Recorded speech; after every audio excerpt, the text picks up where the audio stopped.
आदरणीय अध्यक्ष जी,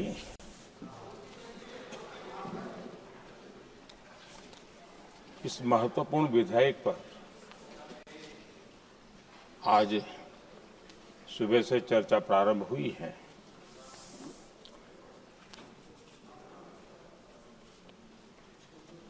काफी साथी यहां से भी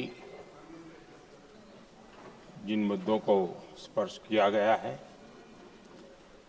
उसको तथ्य से और तर्क से सदन को जरूर जानकारी देंगे और इसलिए मैं उन विषयों में जाना नहीं चाहता। आदरणीय अध्यक्ष जी, राष्ट्र के जीवन में कुछ महत्वपूर्ण पल आते हैं और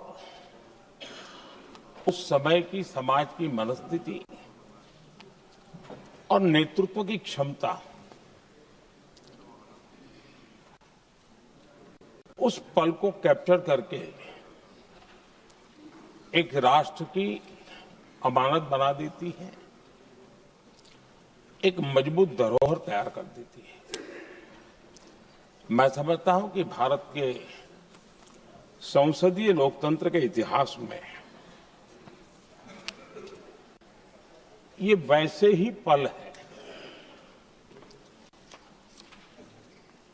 आवश्यकता तो ये थी कि 25-30 साल पहले जब से विचार सामने आया, आवश्यकता महसूस हुई, हम इसको लागू कर देते और हम आज उसको काफी परिपक्वता तक पहुंचा देते हैं और आवश्यकता के अनुसार उसमें समय समय पर सुधार भी होते हैं और यही तो लोकतंत्र की ब्यूटी होती है। हमारी मदर ऑफ डेमोक्रेसी है, हमारी हजारों साल की लोकतंत्र की एक विकास यात्रा रही है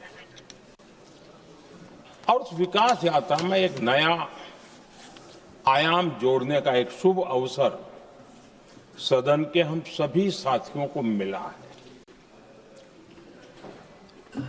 और मैंने प्रारंभ में कहा है कि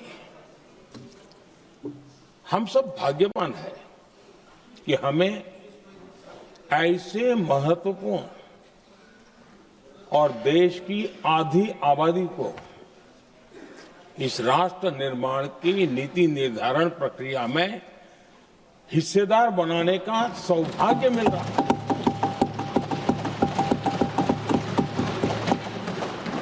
ये हम लोगों के लिए सौभाग्य है और मैं चाहता हूं कि मेरे सभी माननीय सांसद, मैं इधर उधर की आज बात करना नहीं चाहता हूं, हम सभी सांसद इस महत्वपूर्ण अवसर को जाने न दें।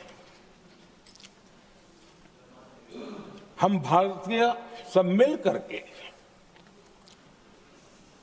देश को नई दिशा देने जा रहे हैं।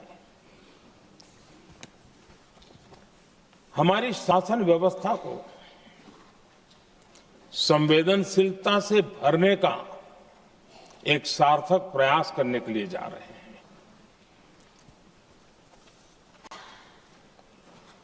और मुझे विश्वास है कि इस मंथन से जो अमृत निकलेगा वो देश की राजनीति की भी उसके रूप स्वरूप को तो तय करने ही करने वाला है, लेकिन ये देश की दिशा और दशा भी तय करने वाला है। इतने महत्वपूर्ण मोड़ पर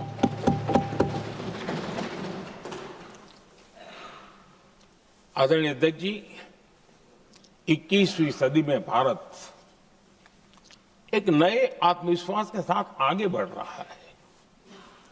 विश्व में भी आज भारत की स्वीकृति हम सब महसूस कर रहे हैं और ये हम सबके लिए गौरव का पल है। एक समय हमारे पास आया है और इस समय को हमने एक विकसित भारत के संकल्प के साथ जोड़ा है। और मैं पक्का मानता हूं कि विकसित भारत का मतलब केवल उत्तम प्रकार के रेल, रास्ते, इंफ्रास्ट्रक्चर या कुछ आर्थिक प्रगति के आंकड़े, सिर्फ इतने से ही विकसित भारत की सीमित कल्पना वाले हम लोग नहीं हैं। हम चाहते हैं कि विकसित भारत जिसके नीति निर्धारण में सच अर्थ में सबका विकास का मंत्र समाहित हो, देश की 50% जनसंख्या नीति निर्धारण का हिस्सा, ये समय की मांग है।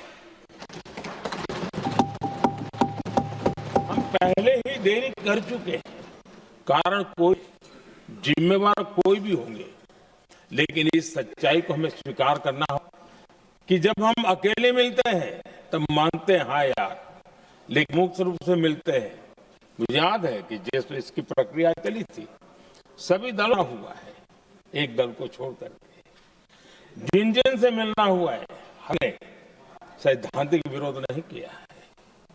बाद में जो कुछ भी हुआ होगा, राजनीतिक दिशा पकड़ी, लेकिन जो राजनीतिक दिशा में ही सोचते हैं, मैं उनको भी एडवाइस चाहूंगा, एक मित्र के रूप में एडवाइस करता हूं और सबको काम आएगी। हमारे देश में जब से विमेन रिजर्वेशन को लेकर के चर्चा हुई है और उसके बाद जब जब चुनाव आया है, महिलाओं को मिलने वाले अधिकार का जिसने विरोध किया है, देश की महिलाओं ने उन्हें माफ नहीं किया। उनका हाल बुरे से बुरा किया। लेकिन ये भी देखिए कि 24 में ऐसा नहीं हुआ। क्यों नहीं हुआ? इसलिए नहीं हुआ कि 24 में सबने इसको पारित किया तो ये विषय ही नहीं रहा। किसी के पक्ष में पॉलिटिकल फायदा नहीं हुआ, क्यों भी नहीं हुआ। सहज रूप से जो मुद्दे थे, उन मुद्दों के आधार पर चुनाव लड़ा, क्योंकि 24 में सब साथ में थे। कुछ लोग यहां है, कुछ लोग नहीं है, लेकिन सब। आज भी मैं कहता हूं, अगर हम सब साथ में जाते हैं तो इतिहास है कि किसी एक के राजनीतिक पक्ष में नहीं जाएगा।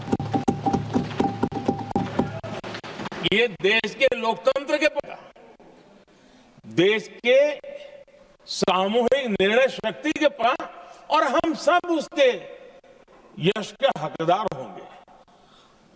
न ट्रेजरी बैंक उसका हकदार रहेगा, न मोदी उसका हकदार रहेगा, यहां बैठे हुए सब हकदार रहेंगे। और इसलिए जो इसमें राजनीति की बू आ रही है, मैं चाहूंगा कि वो खुद के परिणामों को पिछले 30 साल में देख।